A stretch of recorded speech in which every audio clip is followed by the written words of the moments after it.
मार्ग रोखला. हो ना, आश्चर्य वाटलं. अगदी. का म्हणून? पण एकाएकी आमचा मार्ग तुम्ही का रोखिलात? मार्ग रोखला याला कारण आहे. हा. स्वयंवर मंडपात माझ्याकडे वितंडवाद होऊ नये ही माझी प्रामाणिक सद्भावना होती. हो. आणि ती सद्भावना उराशी बाळगून एक पाऊल मागा हा अंगराज करणं सरकला. आणि त्या स्वयंवर मंडपाचा त्याग करून मी बाहेर पडत असताना जी वार्ता माझ्या करणी पडली त्या वार्तेनं मन मात्र आमचं अगदी सैरावे राहू लागलो. आणि त्याच गोष्टीचा जाब विचारण्यासाठी या अंगराज करणारा यज्ञसेने तुझा मार्ग रोखला. जाब?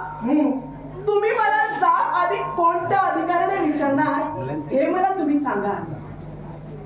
मी अंग देशाचा राजकर्ता काय? आणि अंग देशाचा राजकर्ता म्हणून आणि त्याचबरोबर ज्या स्वयंवर मंडपात या अंगराज करण्याचा तो अपमान केला बरोबर, त्या स्वयंवर मंडपातला एक प्रतिनिधी म्हणून मी तुला आता जाब विचारणार आहे. काय? स्वयंवराचे नियम काय होते? अगदी.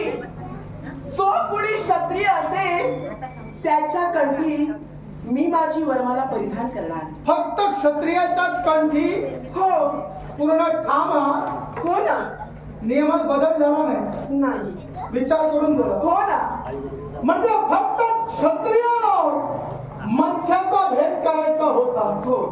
आणि जो कोणी क्षत्रियाच्या मत्स्याचा भेद करेल त्याच्याच कंठी तुम्ही वरमाला परिधान करा. सत्य आहे. हा तुमच्या स्वयंवराचा नियम होता. हो. हा कोण? हे कोण? हे ब्राह्मण आहेत. मग नियम कुठे ठेवला तुमचा? नियम ठेवला यालाही कारण आहे. नियमाचं काय केलं तेवढं सांगा. सांगते ना तुम्हाला. का? यालाही कारण आहे.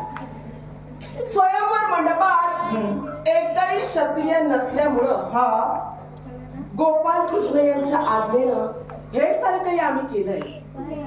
स्वयंवर मंडपात एकही क्षत्रिय नव्हता नाही.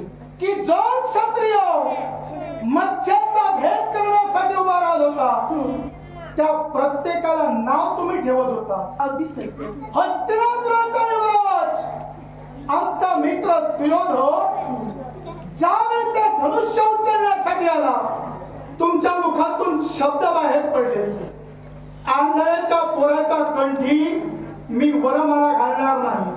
हा तुमच्या स्वयंवराचा नियम होता का? काय? मी काय बोललो ऐकलं नाही? ऐकलं. सारं काही ऐकलं. ज्यांना तिथं आपले पराक्रम जमलेच नाही त्यांना बोलणार नाही तर काय करणार? पराक्रम दाखवायचा अगोदर हे शब्द तुमच्या मुखातून बाहेर पडले होते. आठवण तुम्हाला मी करून दिलेली आहे. मग त्यावेळी नियम तुम्ही बाजूला का ठेवला? तो क्षत्रिय नव्हता का? अर्थातच. मग तो जर क्षत्रिय होता तर त्याचे पराक्रम पाहायच्या अगोदर त्याला दूषण तुम्ही कोणत्या अधिकारानं दिला? दूषण? कोणत्या अधिकारानं दिला? जे मी पाहिलं होतं आणि त्याचमुळे मी त्यांना दूषण देण्याचं. काय पाहिलं तुम्ही? काय पाहिलं? काय पाहिलं का? तुम्ही जे बोललात तेच मी पाहिलं होतं. मी पाहिलं ते होतो. तुम्ही काय पाहिलं ते तर मला सांगा. काय? तुम्ही कशावरून ठाम राहिला की आंधळ्याच्या पोराच्या कंटिन्यू माय घालणार हा तुमचा नियम होता? हा नियम नव्हता. मग तो जर नियम तुमचा नव्हता मग या ब्राह्मणाला तुम्ही का भरला? एकच. का? व्यक्ती स्वातंत्र्य. का? हा. व्यक्ती स्वातंत्र्य? व्यक्ती स्वातंत्र्य तुम्हाला महत्वाचं आहे की स्वयंवराचा पण महत्वाचा आहे? तुम्हाला मी प्रथमतः व्यक्ती स्वातंत्र्य महत्वाचा की पण महत्वाचा? पण महत्वाचा आहे. मग व्यक्ती स्वातंत्र्याचा प्रश्न का उद्भवला? क्षत्रिय पराक्रमी योद्धा असा कोणीच नसल्यामुळं मी देवाच्या आज्ञेने हे सारं काही केलं. देवाच्या हे आता तुमचं कसं झालं माहितीये का? काय? अपराध तुम्ही करायचे आणि खापर देवाच्या माती फोडायचो. तो देव सांगणार आणि तुम्ही वागणार. देव द्वारकेत जाऊन बसणार. तुम्ही काय करणार? जे सत्य आहे ते मी तुम्हाला कथन केलंय. मग मी सुद्धा सत्याच कथन करतोय. मग त्या स्वयं मंडपात माझ्या मित्राच्या बाबतीत तुम्ही अन्याय का केला? अंगराज करण्याच्या बाबतीत अन्याय तुम्ही काय केला? थांबा. तुम्ही मला एकच सांगा, ब्राह्मण श्रेष्ठ आहे की सूत श्रेष्ठ आहे?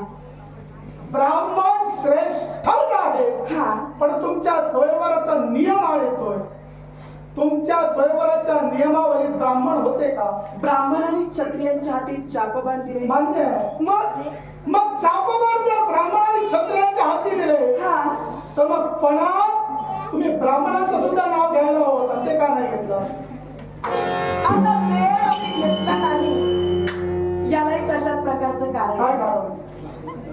ज्याप्रमाणे मी तुम्हाला सांगितलंच आहे, माझ्या देवाने मला ज्याप्रमाणे कथन केलं त्याप्रमाणे केलं मी. आणि तुम्हाला अधिकार पोचत नाही की आम्हाला हा जाब विचारावा. हे जे काही केलंय हे मी देवाच्या आज्ञेनं केलं. प्रथमतः आणि शेवटचं मी तुम्हाला सांगते. आणि पुनश्च मला तेच तुम्ही विचार. पहिलं सांगू नका, हे शेवटचं म्हणून सांगा, कारण तुमच्याकडून आता मला काही अपेक्षाच नाही. अर्थातच. आणि तुम्ही हे मला विचारणं अगदी योग्यच नाही. योग्य नाही. हो. मग ज्याला तुझा स्वीकार केला हा. त्याला पुढे घेऊन तू थांबा म्हणतोय. काय झालं? या स्वयंवर मंडपातून आपण माघारी गेला.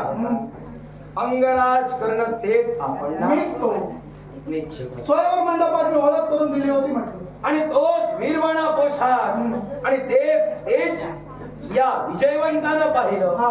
आणि तुमची ओळख झाली.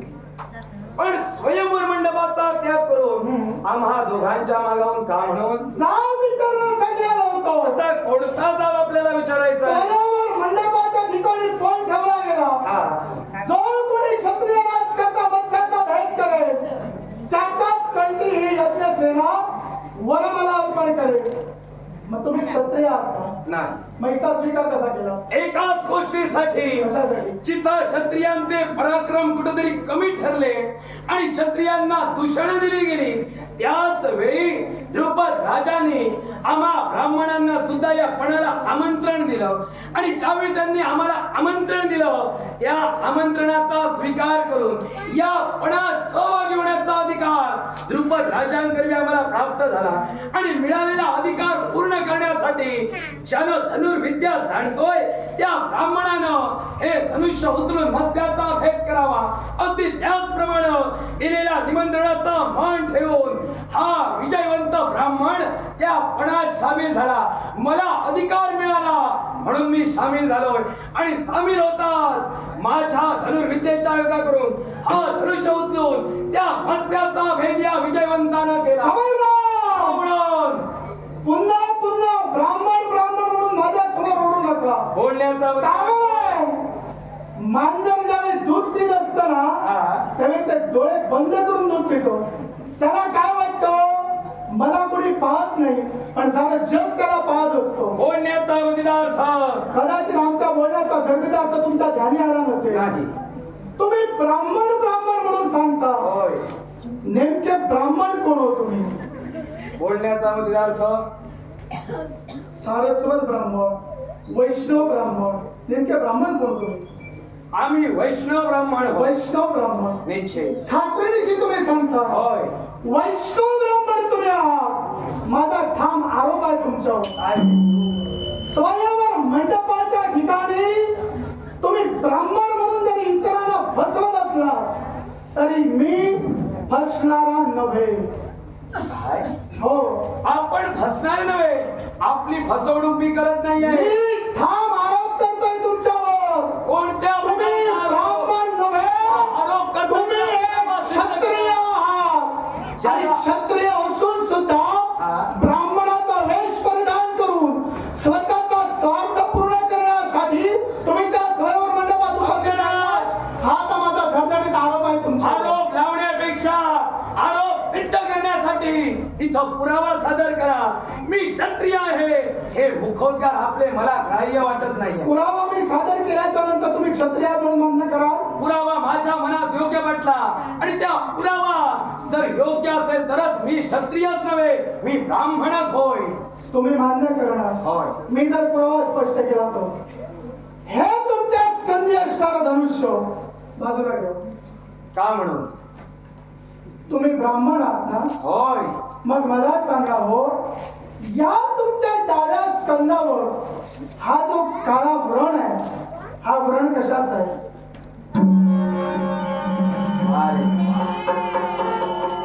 योग्य समर्पक उत्तर दिलं पाहिजे. अंगराज कर्ण आपल्या मुखावाटे वाघेश्वरी निघते. काय हा जो जे काही चिन्ह आहे, व्रण हा जो व्रण आहे, या व्रण आपण ओळखीला आणि या व्रणावारे आपण मला क्षत्रिय घोषित करता.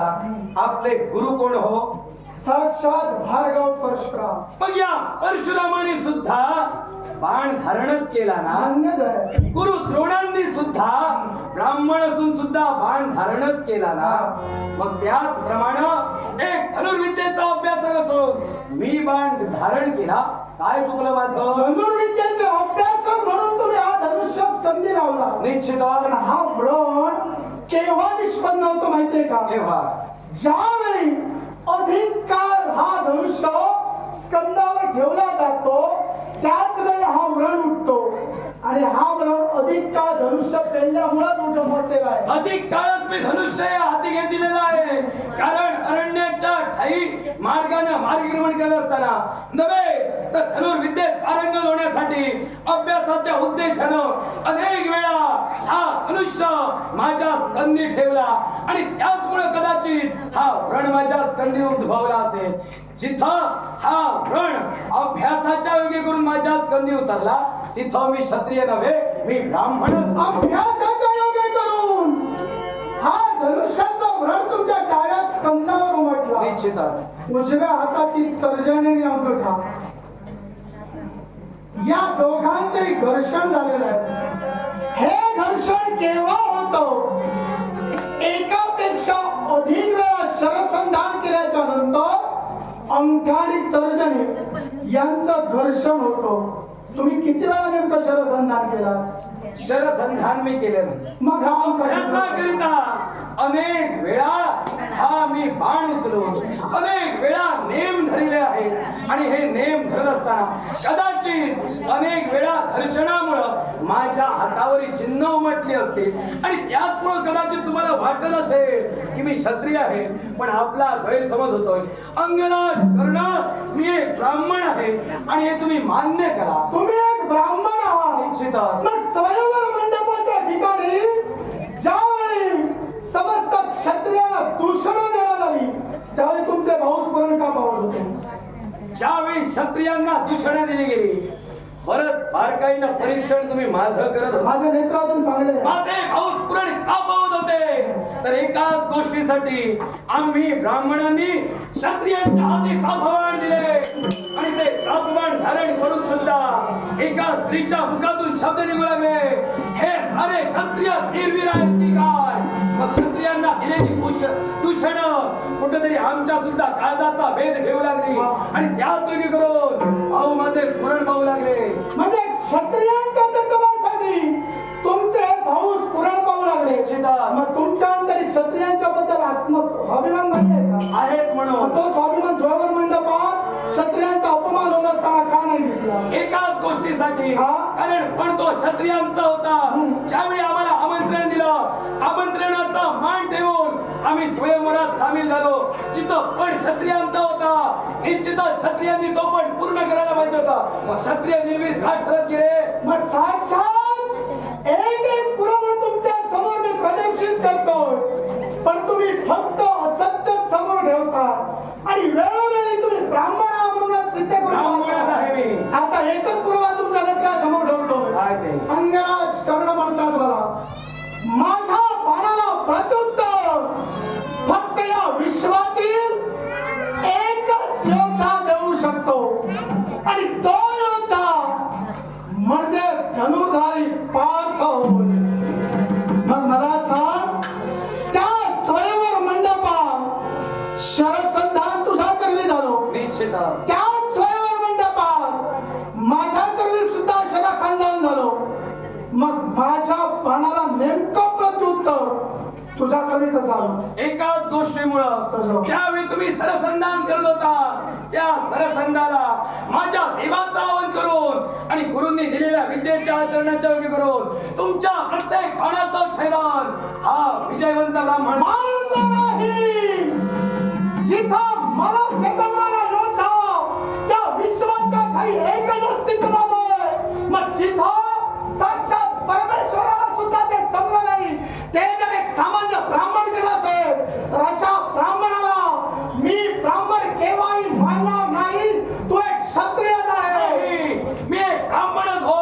आणि ब्राह्मणाच्या कर्तव्याच्या वेळी करून ज्यावेळी आमंत्रण दिलं त्यावेळी तुम्ही आम्हा सेवेत केला आणि मी ब्राह्मणच होय ते आम्ही ब्राह्मणांनी तुम्हाला सातपान दिले प्रत्येक विद्या आम्ही अवगत केले आणि त्याच धनुर्विद्येच्या वेळी करून तुझा येणारा प्रत्येक बाण त्या धनुर्धारी पार्थाप्रमाणे मी छेदला गेला. धनुर्धारी पार्थाप्रमाणे या विश्वात माझ्या मनाचं छेदन कुणी करू शकत नाही. आणि हा जो कुटील डाव अंगराज करण्याच्या बाबतीत तू खेळत असशील तर या याज्ञ सेनेला मी तू घेऊन गेल्याशिवाय या यज्ञ सेनेनं मला वरी आहे. चार ती वर मला तिनं माझ्या कंठी अर्पण केले. तिच्या रक्षणाची जबाबदारी माझी होय आणि या ब्राह्मण तिचं रक्षण करणारच करणार. हिचं संरक्षण तू करतोय. मला सुद्धा प्रत्यक्षानं बाण दिलं आहे. आणि हे जर का पराक्रम व्हायचे असेल तर तुम्हावर मात करण्यासाठी एक ब्राह्मण तत्पर होय. पण याच ब्राह्मणावर मात करून याज्ञ सेनेसाठी तुझं आयुष्य उद्ध्वस्त केलं. आवाज आहे. झाला शांत प्रशांत झाला.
काय तो इथं तुझ्या स्तंभावरची उपकरण खेळली गेली. इथं तुम्हाला तू ब्राह्मण होय.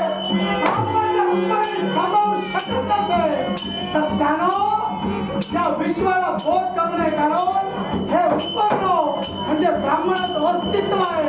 हे उपकरण म्हणजे ब्राह्मणाचं तत्व आहे. हे उपकरण म्हणजे ब्राह्मणाचं महत्व आहे. लक्षात ठेव. काय माझ्या आयुष्याची राख रांगोळी करण्यासाठी मी यज्ञ सेनाचा तत्पर झाले असेल तर तुमच्या सुद्धा आयुष्याची राख